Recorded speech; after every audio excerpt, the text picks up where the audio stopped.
kasi alam mo, iba-iba rin naman talaga ang ng coaches no? Pero matutuwa ka kay kay Coach Sonny Jaworski, no? Kung titignan mo, para ka nagagana, pero tignan mo siya, ilan ang edad niya para even yung practice, makasabay siya. Kasi doon ka na rin mahihiya, di pare, no? Para itong coach mo, tanda na Alam mo si Coach, ako matanda kay Noli ng 3 years, 4 years, 5 years, pero si Coach Sonny, alam ko, matanda sa akin ng almost 20 years. Para niya ma-maintain. Para ma-maintain niya yung ganun, yung lakas ng niya. Tapos, magaling talaga sa diskarte. Saka, ibig sabihin, yung, na siya sa never, yung never say die attitude Kasi, alam mo, pre, Nol, bago kasi kumuha si Coach Jawo ng bumuo ng team, alam niya na yung players na gusto niya mag-fit doon sa sistema niya. Alam niya palaban. Kung hindi ka rin lang lalaban, mukhang hindi ka niya kukunin, titikin Ito, pre, itong question na to, ito, panggugulang.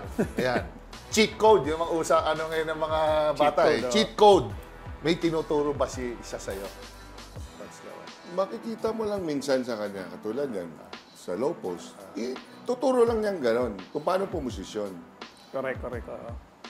Pag si coach kasama mo, parang sa sobrang niya tagal naglalaro, parang alam niya na lahat. Ganon yung, alam mo yun? Totoo.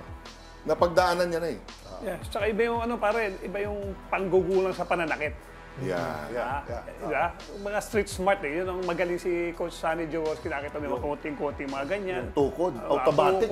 Si Coach, magaling, di ba? Oo, malakas. Si coach, yan? Sabihin yan, hindi ko sinabi manakit kayo, magparamdam kayo. Ayun, maganda rin yan, di ba? Tama naman. Make sense. Tama.